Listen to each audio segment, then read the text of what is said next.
Facts. Oh my God, this is my favorite Donald Harris video so far. He's speaking facts. He is for Donald Harris to defend on the propaganda front. Let's welcome Donald Harris into our homes. U.S. forces defend the island. Yes, if in fact there was an unprecedented attack. They don't pay us money for the protection, you know? I'm standing on a giant map at CNA, getting ready to play a game about war. In Taiwan, a delicate peace looks a little more fragile. Today I'll be assuming the role of the leader of China. I am presumably the leader of the PRC right now. Yeah. Okay, amazing. And Sam, the creator of our channel Search Party, is playing the leader of the United States. I, China, have just invaded Taiwan, and I have troops there. It's been 90 days, and now Sam has to decide whether to respond and how. But wait, what's going on here? We're surrounded by experts in all kinds of fields having to do with war. And we're at an organization that does research and analysis for the US military. But we're rolling. It's shocking how Donald was able to film this while nutting so hard. Like nutting harder than he's ever nutted. It's crazy that he was able to keep it in his pants the whole time. Dice. We're playing on a giant game board. Why do we need to play games about war? War games are a very cheap way to get better at decisions than war. Militaries spend millions of dollars on designing and playing war games. And I came here to understand why. Here's the US military gaming out World War II battles before they happened. Here's the Vietnam War, the Iraq War, and lately they've been... Okay, that's like one W and then the rest is L's. So maybe war games are not the best? Been gaming out what might happen if China invades Taiwan. That's what we're doing today. Now, this has always struck me as odd, that we play games for war. So I asked CNA if I could come do one for myself to see what I could learn. So let's see how this face-off goes, using this giant map. And in the process, we'll learn why militaries play games.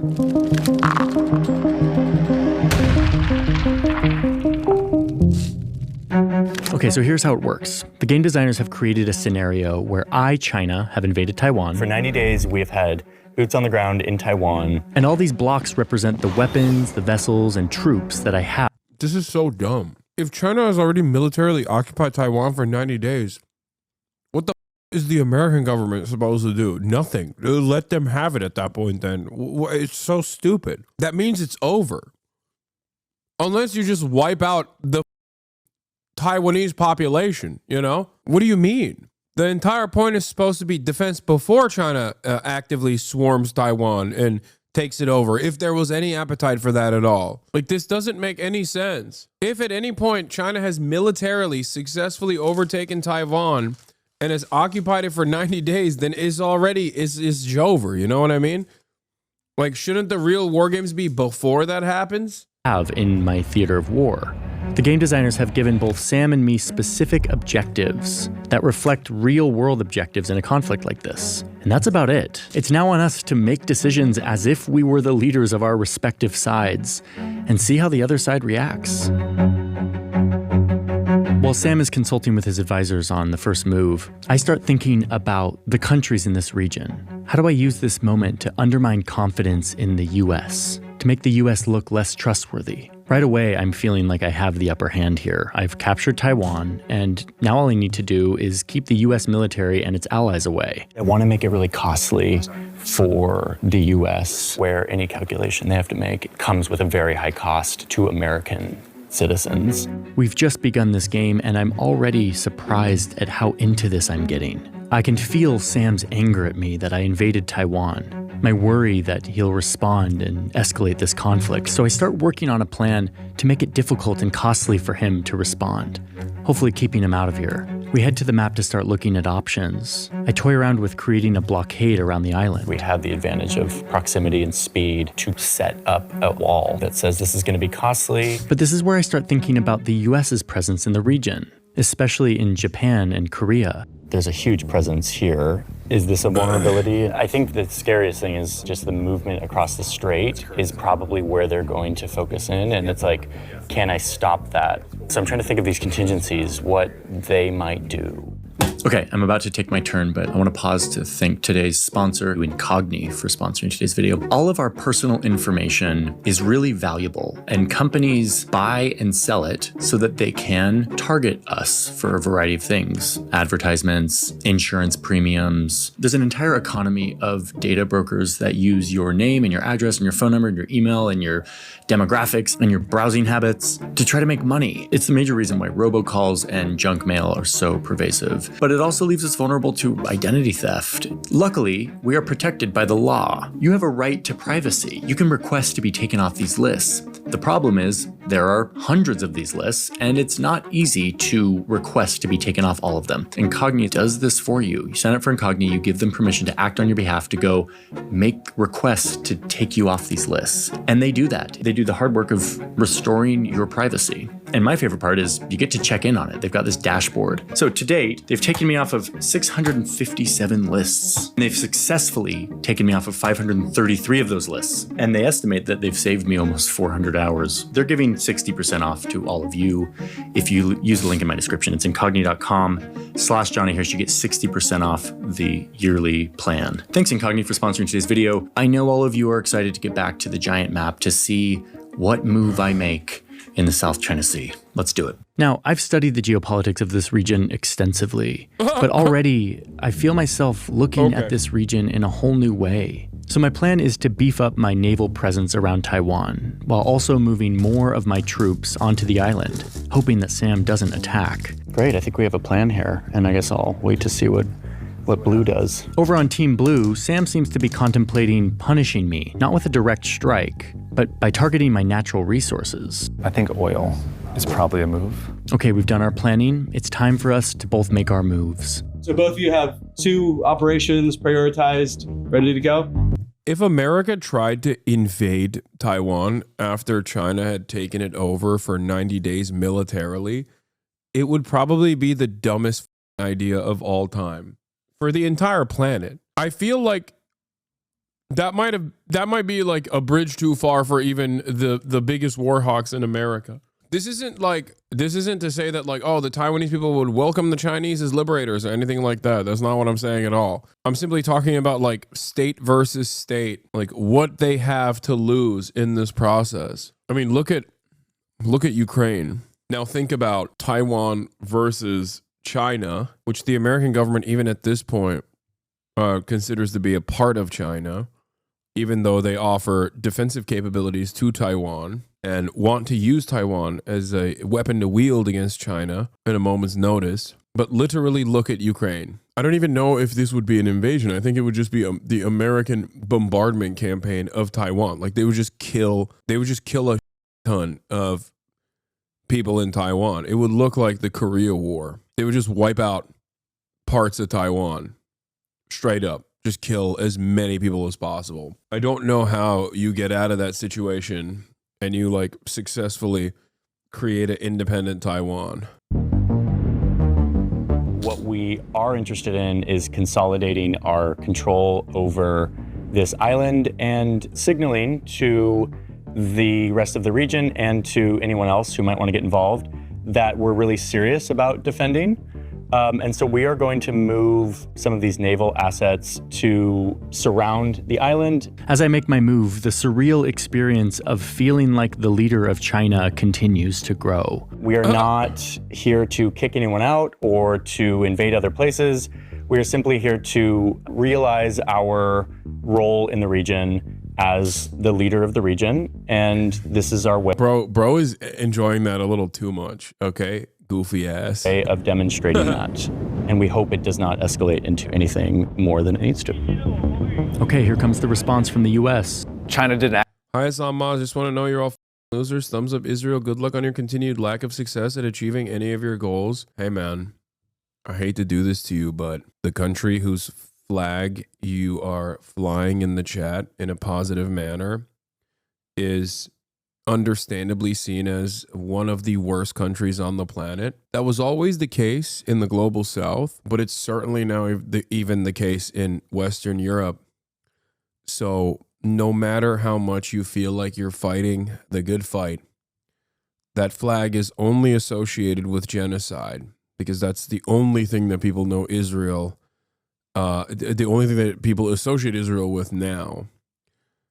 Good luck, though. I think being an annoying, rapacious, while simultaneously trying to defend Israel by attacking all of the people who are critical of Israel will certainly win people back on to your side. Any day now, people are just going to be like, no, I love Israel, actually. Good luck. Have fun with your little Nazi state that is a pariah of the world now. You are accomplishing nothing. We are killing terror babies. Bro, that's true. US aid is cut, and now Johnny's invading Taiwan. Oh my God. It took literally a week.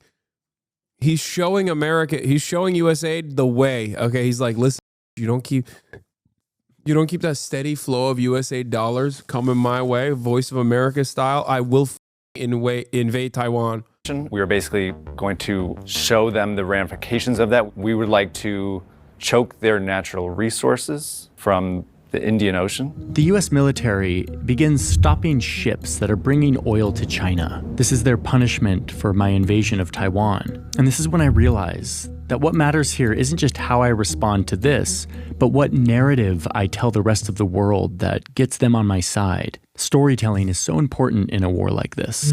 There's no international legal basis for this behavior. The U.S. is a lawless, hypocritical state that bullies its... Facts. Oh my God, this is my favorite Donald Harris video so far. He's speaking facts. He is. U.S. is a lawless, terrorist nation. What is it doing in our territorial waters is a great way for Donald Harris to defend on the propaganda front. Respect. Adversaries. What we're trying to do here is to show them that they've made an error and that... Yeah, this motherfucker is pissed that the USAID funding got cut, dude. We have multiple ways to punish them. I'm kind of riffing here, but soon I find my narrative and I start to hit it hard. We are messaging to the world that this kind of behavior of bullying our commercial ships and our energy resources is threatening the whole global economy. I decide to move some Navy ships over to this important choke point in the global economy near the Suez Canal, Djibouti, where China has a base, from which I can monitor the flow of goods and resources to my region. Yeah, there's some other critical allies in that region as well that could be helpful to Chinese interests, I think. Something to consider. Djibouti. We will move a ship over to Djibouti here. It's not intervening in any way. It's just here in case things get a little more real. I'm particularly interested in what do the countries... Yeah, bro became Yemeni in the second turn. Exactly. He's like, you know, we got our wonderful allies here in the Ansar Allah movement. We've given them hydrogen fuel capabilities. They now have drones that can go thousands of miles. Okay. We will be using those drones. We will be using the Ansar Allah drones. They will be stepping on the American and Israeli flags over and over again as they send drones. Also in the South China Sea and in East Asia feel. They're worried that China is expansionist and they much prefer the U.S. to continue to... America saying, we worry that China is expansionist is so funny. Like, dude, why are you there? Like... Why are you anywhere that's so far away from America on the other side of the planet in the ass cheek of China? And you're like, man, China is so expansionist. We have to counter them. Be the one policing free trade in this area, then have China suddenly play that role. We roll the dice to determine how other countries in the region are reacting to all of this. Let's do so. The tie means that we adopt the assumption that the neighboring countries are split. The game adjudicator, who's kind of the referee, helps move things along in a realistic way. There's an active debate in the Southeast Asia region over who is the right guarantor of their safety. No, there isn't. Most people in the region are perfectly willing to do cooperative security agreements with China in the South China Sea, with one notable exception, and that is Pinoy Gang. That's it. That's the one holdout. Pinoy Gang is the only holdout in the region. That's it. The Swagapinos are the only ones who are like, nah, We can't be. We're not with China. Same way the EU is willing to cooperate with Russia instead of the US. I mean, no, not in the same way at all. I think there's a difference between the inherently antagonistic relationship that European Union countries have had with Russia versus the cooperative security agreements that like have already been established, with the exception of the Philippines. Tensions are rising here as we go back to our advisors to plot the next move. And while we do that, let me briefly get you up to speed on why. I also don't think that if the Philippines were used as an unsinkable aircraft carrier for the United States of America, that they wouldn't also be voluntarily welcoming Chinese development projects into the country with open arms. They would as well. Why we're doing this in the first place. Turns out that playing games about war has been around for a while.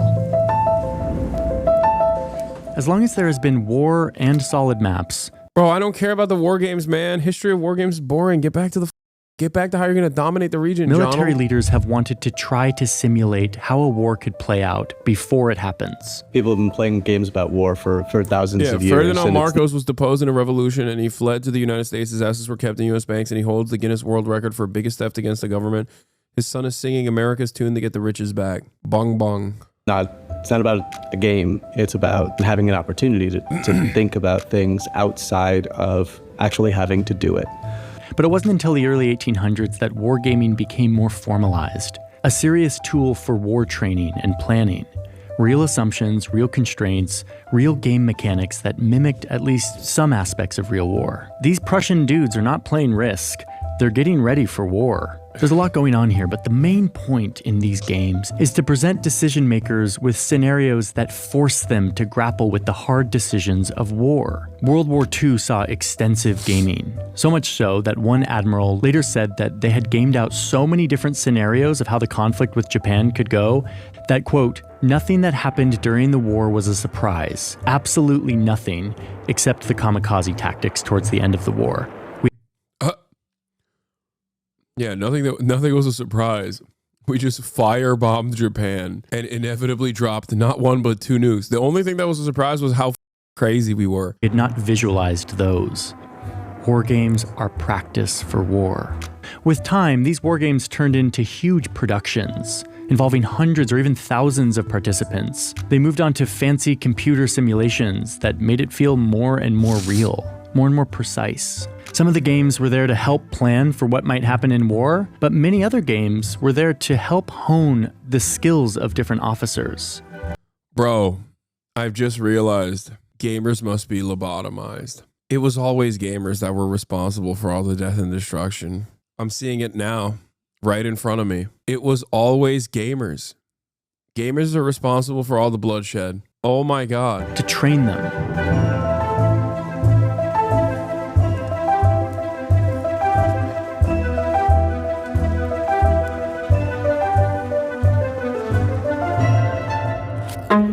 Back on the giant map, the conflict is taking a new turn.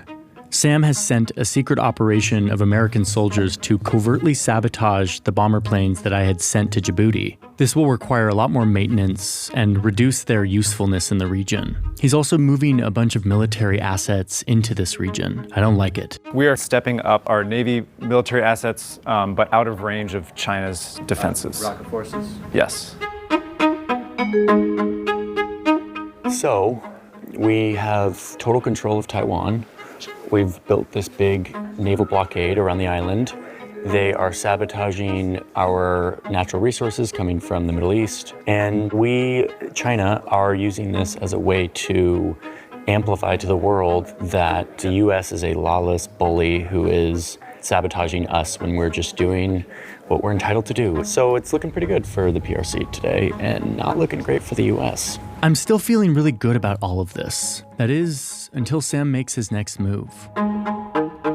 Looks like the U.S. is going to escalate here by taking some of their ships through the Taiwan Strait. Floating through the Taiwan Strait to assert that this is international water. They have the right to do this. Gonna come through the strait and show us that they're really serious about defending Taiwan. This is a very risky escalatory move. Sam's naval ships will be accompanied by Japanese and Filipino ships, a show of solidarity with regional allies. Take him out. Take him out, Jonald. Show him what's what. This is not good. Blow him up! I go from feeling great to worried on how I'm going to respond. We can't let them do this because it completely shatters our whole narrative and our messaging. Dongfeng missiles out the wazoo. Dongfeng missiles into oblivion. This FAN operation is coming from Japan. It is escorting humanitarian aid to Taiwan. It's been 120 days. They're starving. It's Wait, what? Why would that? Wait, why would they? No, that's funny. I mean, I like it. He's saying like, China is starving out Taiwan. Why would they do that? Another thumbnail has hit Hasanabi. What is this? Raiding the South China Sea for Chairman Xi? Okay, dude, stop. humanitarian aid. That's it.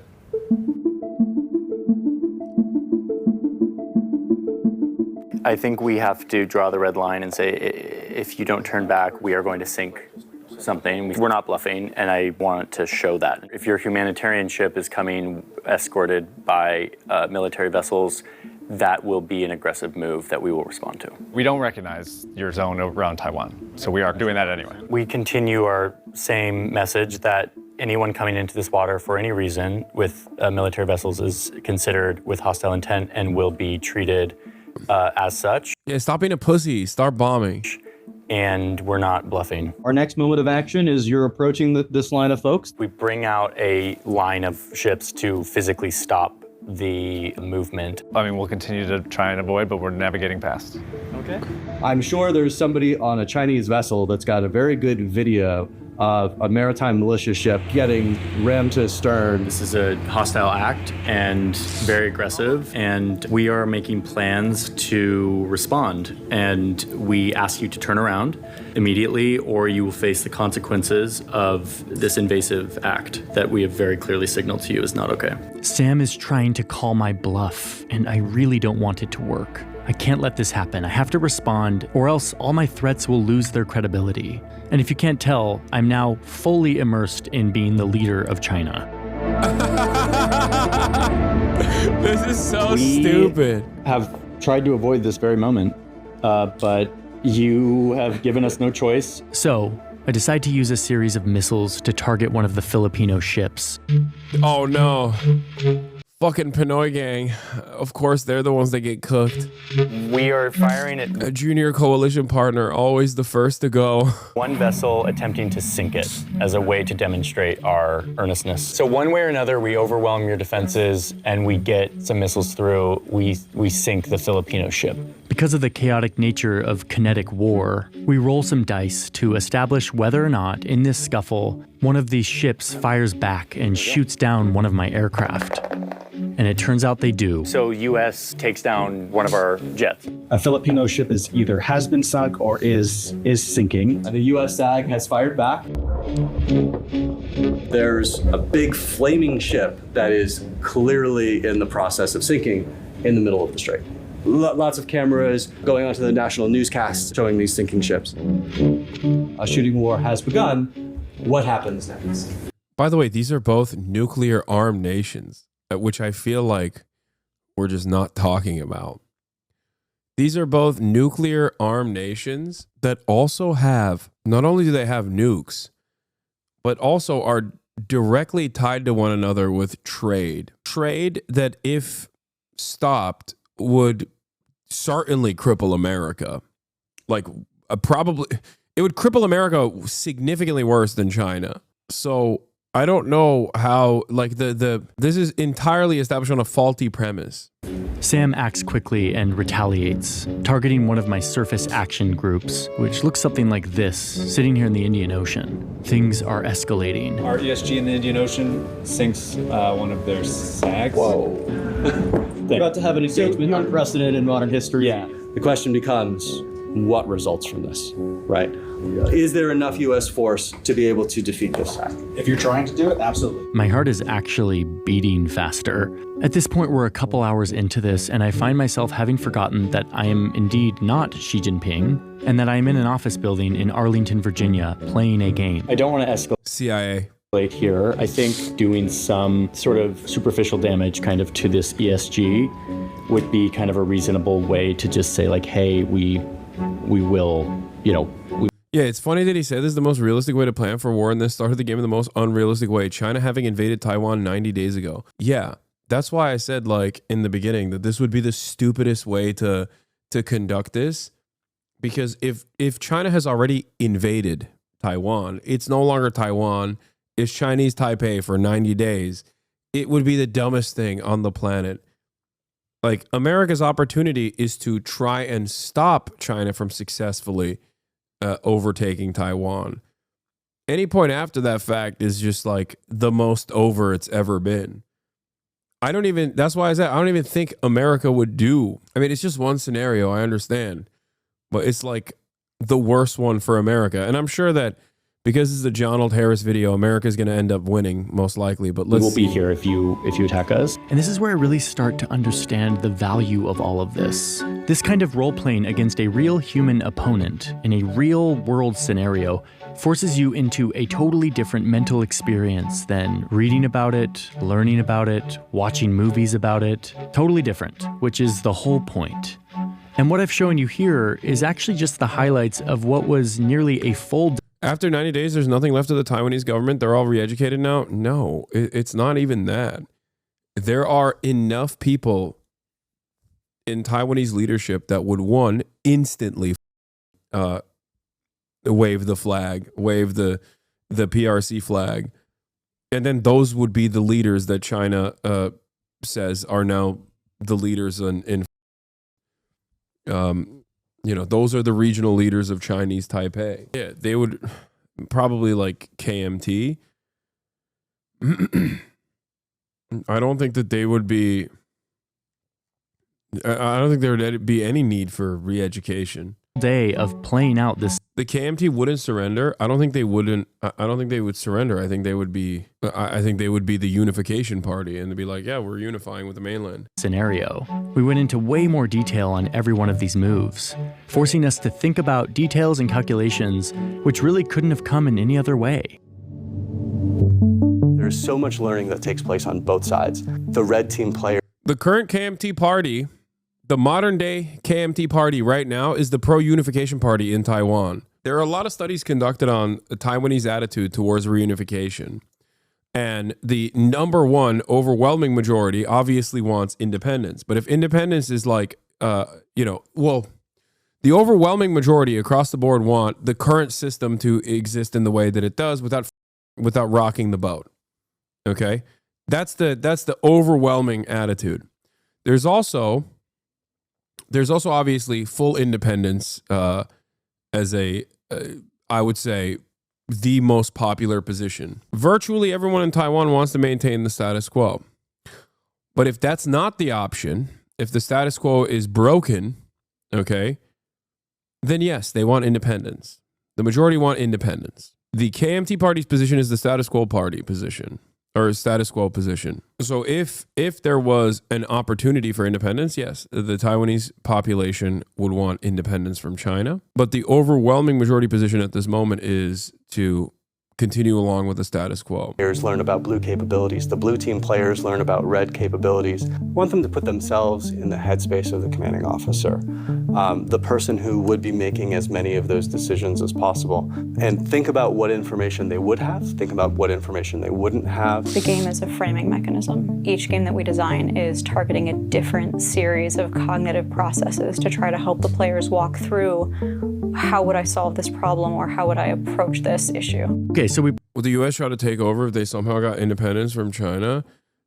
I mean, if the independence movement would be entirely funded and supported by the United States, and is entirely funded and supported by the United States. Can you go into more detail of why U.S. intervention after 90 days would be stupid? Yeah, because the most opportune moment for intervention would be before a full-blown invasion. If a full-blown invasion started and it was successful and it was for 90 full days, then the only way to liberate Taiwan would be to kill Taiwanese people. Given Taiwan's proximity to mainland China, and also given the way that Taiwan sits as an island, it would be insane to do boots on the ground. I don't think they would do that. I think they would just straight up try to fund insurgency groups to the best of their ability, because they already have pre-existing relations, obviously. And China would sink the whole island instead of giving them independence? No, they would not do that. I don't think they would do that. That's also insane. Play games about war to prepare for war. Some simple and physical that can be done in a day, some digital, built off software that take weeks. But what do we do with the results? What a war game allows you to do is a very flexible approach to try to explore that and then set up things to go and analyze and things to go and test and do. Back in the 1960s, the US military extensively gamed out what would happen if they joined the war in Vietnam. When they tested gradually bombing North Vietnam with air attacks, the conflict only escalated in the game, creating a prolonged conflict. In the game, the American public came out in opposition of this attack, and the communists gained support in the North. This all happened before the invasion, but the results were largely ignored, the assumptions questioned. And yet, when we ended up going into Vietnam, quote, the outcome of this game was eerily prophetic of what actually happened. In 1999, the US military gamed out what it would look like to overthrow Saddam Hussein. They gamed out assassination, an internal coup. They gamed out what it would look like to handle infighting in the Iraqi army, and even installing their own government. Every one of these resulted in some kind of chaos, ethnic conflict. Yeah, good thing that didn't happen. Oh wait, literally all of that happened. And Iraq was launched into permanent chaos. Military infighting, the breakup of the country, mass violence, rival forces bidding for... This is so funny because, like, you know, they predicted all this and then did it anyway, and then all of that happened. Would create, quote, a period of widespread bloodshed and might lead to the creation of a less than desirable post-Saddam state. But a few years later, there was a new president in the White House, and he was leading a country that had just been attacked by terrorists based in Afghanistan. But George Bush and the people around him were still obsessed with overthrowing Saddam Hussein, a country away in Iraq. So they designed the most expensive game in US history, a war game that simulated a war with a made-up country. But the Secretary of Defense wanted a report on how the learnings from this game could be applied to a potential invasion of Iraq. The US side immediately lost the game when the red team used a bunch of low-tech tactics to get ahead, sinking an American ship. The adjudicator stopped the game to reset it, refloating the ship and saying that such low-tech tactics would never really work against the US in a real war. He's talking about the famous, this is the famous Millennium Incident, right? And this was Iran. The fictional nation was Iran that they're talking about, not Iraq. The Millennium Challenge, where the American government got rinsed and then turned around and were like, oh, we have to save scum and change the rules. New constraints were put on the red team, and critics say that these new constraints effectively guaranteed that the US would win. Now, the adjudicators could have had other reasonings for resetting the game like this, but in the end, this... Yeah, it was to protect the feelings of empire. Presented yet another forced validation that the administration was seeking to invade Iraq.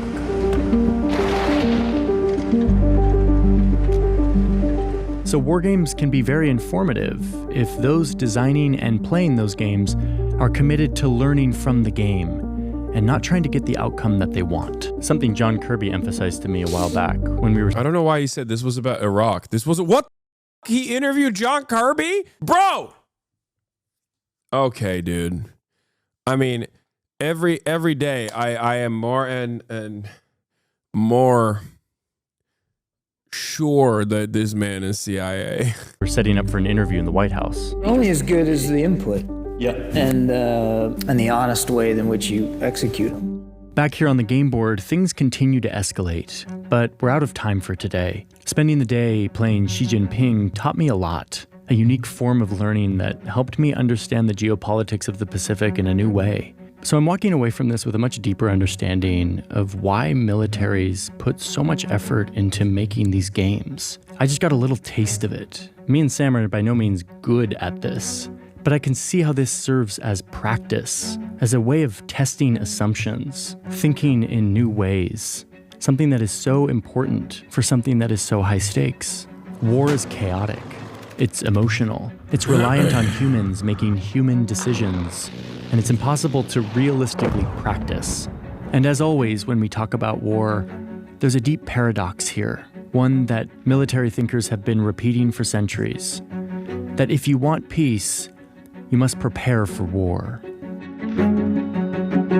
So war is a common factor of history, and it's better to think about. Wait, that's it? I'm sorry. So he literally talked about how the U.S. war games and the Millennium Incident and the Millennium Challenge ended up with America losing, and therefore they changed the dynamic and cheated. They save scummed to ensure a victory. And then we don't even watch the rest of the video of like what happens when China and America duke it out. Dog, you're really not going to show us? You're really not going to show us?